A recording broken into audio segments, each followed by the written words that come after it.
अस्सलाम वालेकुम। मैं परसों यहाँ आया हूँ। 2 दिन हो गए मुझे यूएस में आए हुए।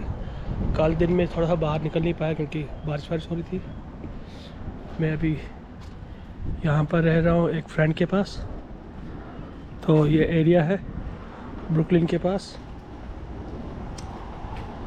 यहाँ पर एक फ्रेंड ने मुझे सहारा दिया। एक्चुअली किसी ने मुझे बुलाया था जिसके पास मैं आया था, लेकिन वो कहीं और गया हुआ। अभी छुट्टी पे वीकेंड चल रहा था, मुझे भी ख्याल नहीं रहा। तो फिर मैंने कुछ उससे बोला कि यार करवा कुछ। तो उसने मुझे बोला बाद में कि 2-3 दिन निकाल ले कहीं से। फिर किसी को बोल के हेल्प दी भाईजान ने। बहुत अच्छा यहाँ पर एरिया है। ये एरिया है यहाँ पर, ये जो एरिया है यहाँ पर ज़्यादातर ज्यूश रहते हैं। तो ज्यूश एरिया है ये। अच्छा शांत खूबसूरत एरिया है। तो मैं आपको बताऊंगा इस बार कि यूएस कैसे आना हुआ मुझे और कैसे आया, वीज़ा कहाँ का मिला, कैसे मिला। तो उस हिसाब से एक्चुअल में क्या हुआ कि मेरा प्रोग्राम था यूएस आने का, और फिर यूएस से मुझे जाना था कनाडा का प्रोग्राम है मेरा जाने का। इसके बाद तो मैंने जैसे ही आते ही मैंने अपना पासपोर्ट जो है दे दिया है मैनहट्टन में वीएफएस के पास। मैंने बहुत सारी वीडियोस चेक की, ऑनलाइन चेक की कि वीएफएस सेंटर इन कनाडा, ये न्यूयॉर्क कहाँ पर है। थोड़ा सा दिखाया किसी ने, लेकिन किसी ने बताया नहीं क्या करना है क्या नहीं, क्या आपको करना चाहिए नहीं करना चाहिए। तो किसी ने बोला भी नहीं। मैं बोला चलो कोई बात नहीं, बताया नहीं किसी ने। तो फिर क्या हुआ कि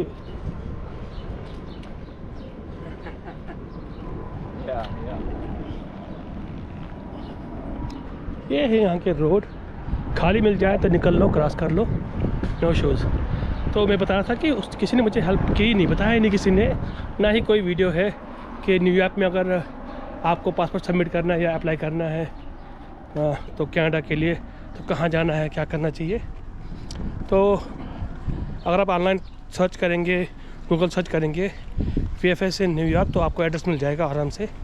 तो वहाँ पर वीएफएस ही है, लेकिन जो ऑनलाइन आपको दिखाएगा उसमें टीटी सर्विसेज।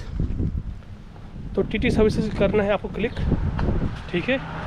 टीटी सर्विसेज आपने क्लिक की, आपको ऑटोमेटिकली टीटी सर्विस के बाद आपको करना ये है कि टीटी सर्विसेज वो भूल जाइए आप, ठीक है। वो दिखाएगा, शो करेगा, लेकिन अंदर से वो वीएफएस ही है। सबसे बकवास चीज़ ये है कि अगर मैं इंडिया में सबमिट करता था पासपोर्ट अपना स्टैंपिंग के लिए, तो उन्होंने बोला 28 से 30 दिन लग जाएंगे, कम से कम 28 दिन लग जाएंगे आपको। तो मेरी पहले से ही टिकट बुक थी, मेरे को बहुत मुश्किल था वो करने के लिए। तो इसलिए कि मैंने क्या किया, मैंने बोला कि नहीं, मैं यूएस में ही अपना पासपोर्ट सबमिट करूँगा। यहाँ पर भी है वीएफएस।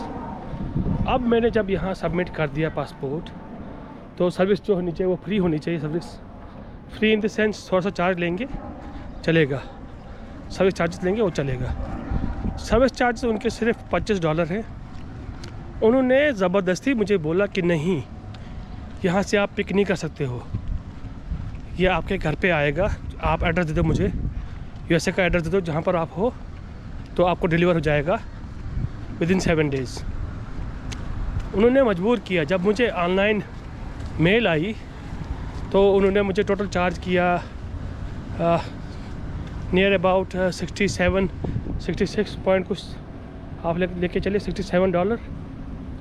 फिर उसके लिए मुझे पोस्टल ऑर्डर बनाना पड़ा पोस्टल मनी ऑर्डर बनाना पड़ा। तो पोस्टल मनी ऑर्डर पे मुझे उन्होंने चार्ज किया तकरीबन $2-2.5 एक्स्ट्रा।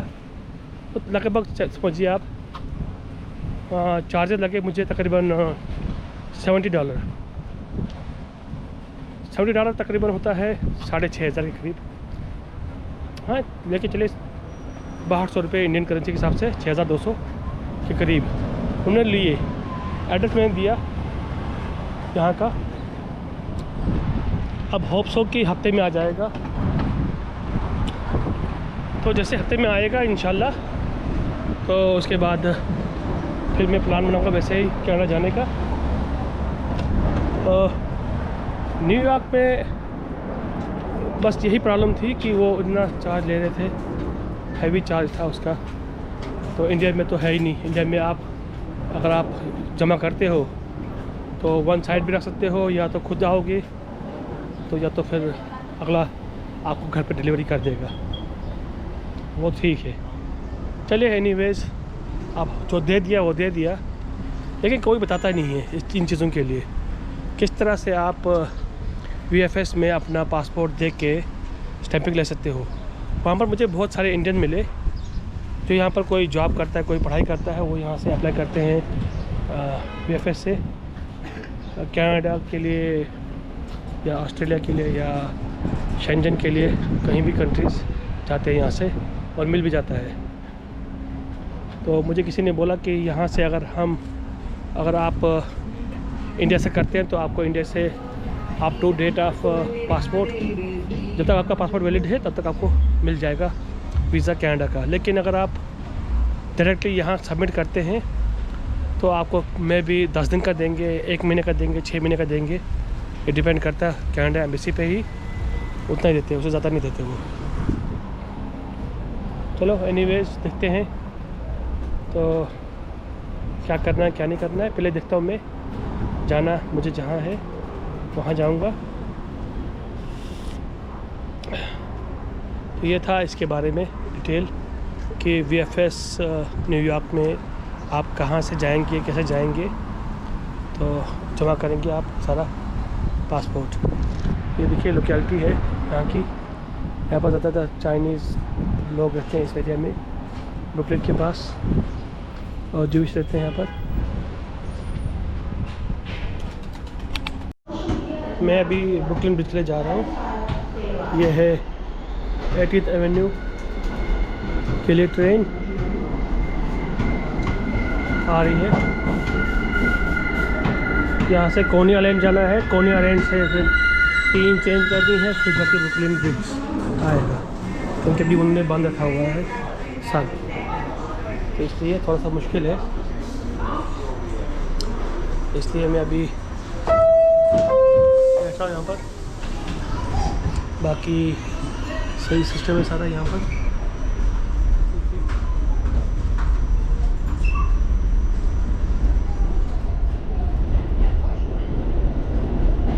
इसलिए अभी थोड़ा लंबा चक्कर है, बहुत घूम के जाना पड़ेगा। आज थोड़ा सा प्लान था मेरा घूमने का, इसलिए थोड़ा सा घूम के जाऊँगा मैं इंशाल्लाह।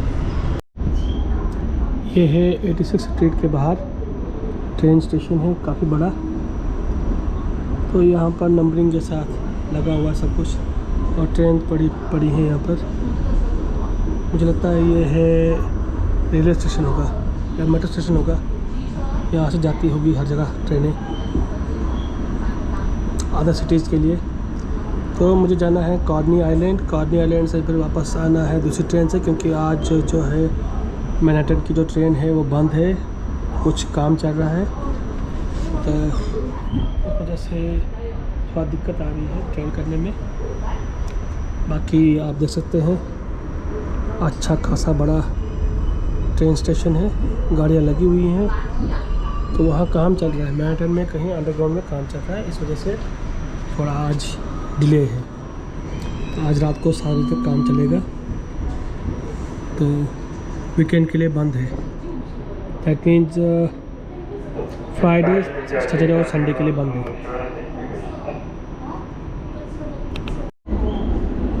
ये देखिए, ये है अमेरिका का रेलवे स्टेशन।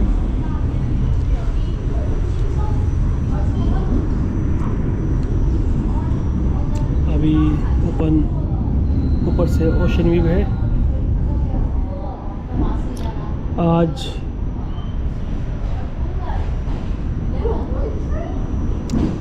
ये सामने स्टोरेज है, ऊपर से जो है ब्रिज है ज़बरदस्त। और मैं जा रहा हूँ एक्चुअल में ब्रुकलिन ब्रिज जा रहा हूँ। आज मेरा यहाँ तीसरा दिन है, पता भी नहीं चला कि 3 दिन हो गए यहाँ पर आए हुए, क्योंकि पहला दिन मैं थका हुआ था, बहुत चला था मैंने। फिर रात को तकरीबन 10 बजे मैं पहुँचा हूँ किसी के घर। उसके बाद फिर नेक्स्ट डे कल नेक्स्ट डे बारिश थी, मैं ज़्यादा बाहर गया ही नहीं, इसलिए आज तीसरा दिन है। थोड़ा निकल रहा हूँ मैं बाहर घूमने के लिए। होप सो, उम्मीद है कि जिसके पास आया था मैं वो कॉल कर लेगा, बताएगा प्रॉपर्ली कब कहाँ मिलना है, या एड्रेस शेयर करेगा तो जाऊँगा आराम से उसके पास। वहीं बैठना 4-5 दिन जब तक मेरा पासपोर्ट आएगा कनाडा एम्बेसी से वापस। फिर इंशाल्लाह कनाडा के लिए निकलेंगे। बस कनाडा जाके फिर देखते हैं वहाँ पर क्या है सिस्टम, क्या नहीं। अगर ठीक रहा तो ठीक, वरना फिर 4-5 दिन बैठ के वहाँ पर फिर वापस न्यूयॉर्क आके नेक्स्ट मंथ की फ़्लाइट लेके वापस इंडिया।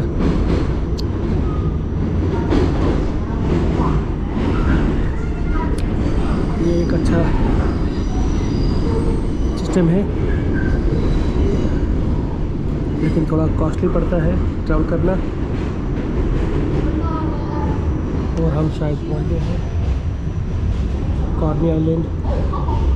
नहीं, स्टिलवेल अभी आया है,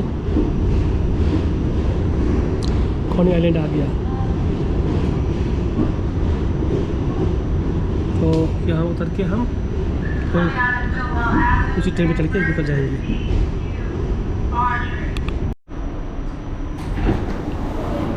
ये देखिए, अब यहाँ से निकल के इसमें घुसेंगे।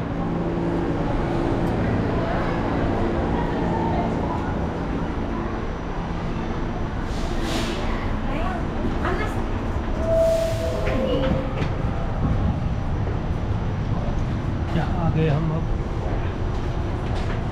इसके बाद हम जाएंगे अभी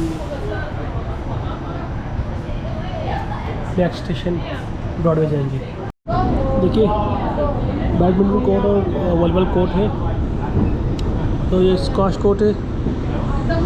यहाँ स्कूल की बस से गाड़ी लगी है और हम वापस जा रहे हैं। अभी आए थे दूसरी ट्रेन से, उस साइड से। अब ये लंबा सफ़र करना है, थोड़ा सा लंबा सफ़र इसलिए करना है क्योंकि ट्रेन डायरेक्ट वहाँ के लिए है नहीं, ट्रेन चल रहा है मैनहट्टन के लिए, जा रही है ब्रॉडवे। तो ब्रॉडवे पे ही चेंज करेंगे मुझे लगता है। तो हमें जाना है ब्रुकलिन ब्रिज, वो मैनहट्टन में ही है। यहाँ हम कोई जगह बताई थी उसमें, वहाँ से उतर के थोड़ा सा पैदल चलना है, तो हम आराम से पहुँच जाएंगे, नो इशू। ये है यहाँ के ट्रेन्स।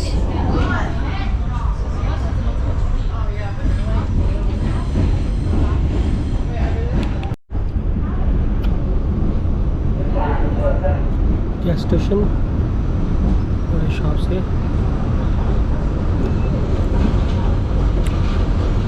ऊपर से ट्रेन चल रही है। यहाँ बड़ा शोर कर रही है ये ट्रेन। यहाँ पर भी सामान मिल जाता है बहुत सारा। चर्च देखा मैंने यहाँ पर अभी।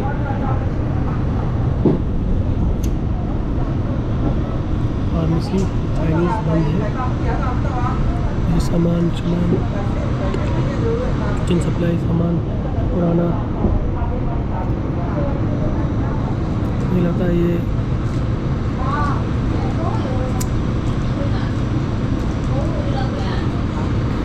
मैकडी है, वहाँ पर कहीं इतने लिखा है। किले जैसा बनाया गया है ये। और सामने मैकडी है, यहाँ बोर्ड लगा है और ड्राइव थ्रू मतलब खा सकते हो, जाओ लेना हो। छोटे छोटे मकान हैं यहाँ पर ज़्यादातर, बड़ी बिल्डिंगें वहीं पर हैं। इस साइड कुछ भी नहीं है।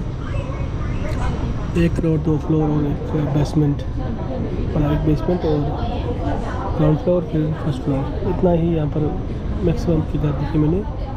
बाकी जो थोड़ी बहुत बड़ी बड़ी बिल्डिंग है वो 6-7 फ्लोर से ऊपर है नहीं। बाकी बड़ी बड़ी बिल्डिंग तो है वहाँ पर सिटी में, यहाँ से कहीं भी नहीं है। मैं उतरा भी 20th एवेन्यू में 86 स्ट्रीट पे।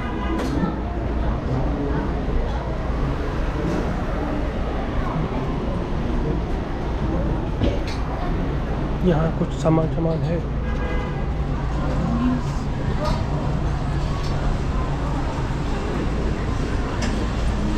मैं कुछ खाऊंगा आज, कहाँ से आप सेकंड हैंड सामान या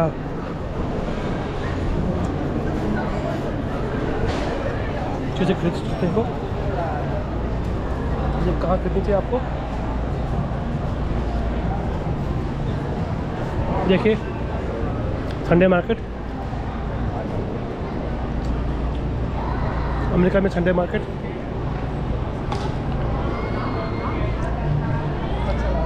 अब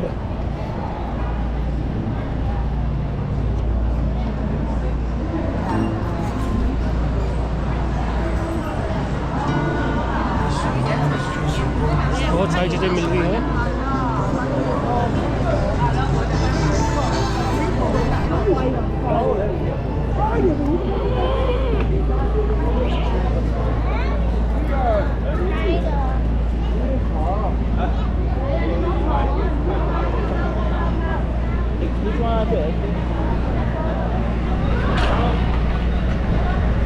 खाने पानी की चीज़ें यहाँ पर भी हैं।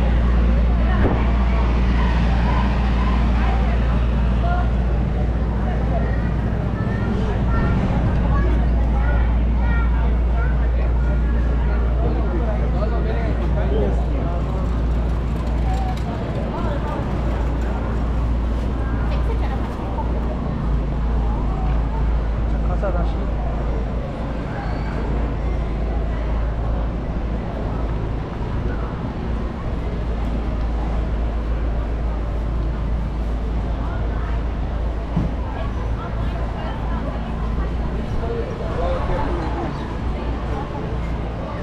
ट्राई करते हैं, देखते हैं कुछ मिलेगा। अगर खरीदने के लायक तो ले लेंगे।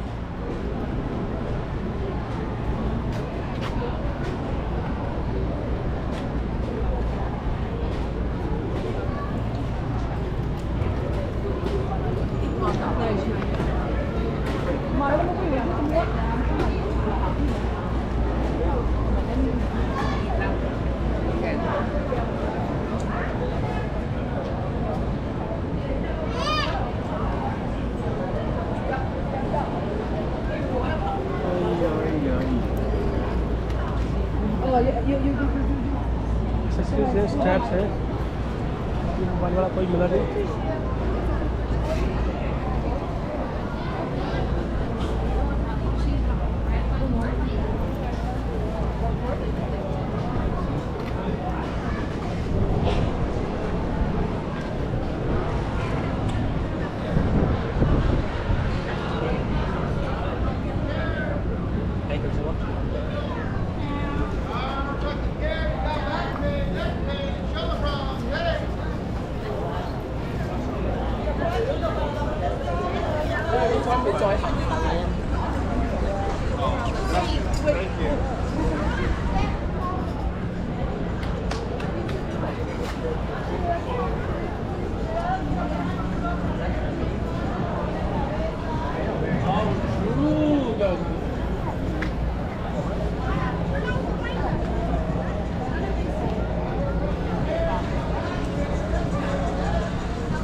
हैं इसको।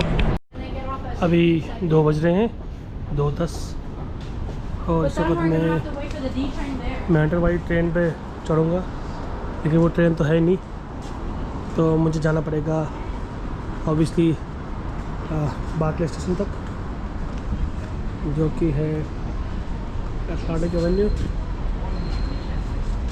तो अटलांटिक एवेन्यू तक जाऊँगा मैं, वहाँ से फिर दूसरी चेंज करूँगा मैं, तो वहाँ से फिर आराम से मैं ले लूँगा कोई और ट्रेन। तो मैं आज 2-4 जगह देख के आऊँगा, देखते हैं क्या सफ़र रहेगा। होप सो कि सब ठीक रहे।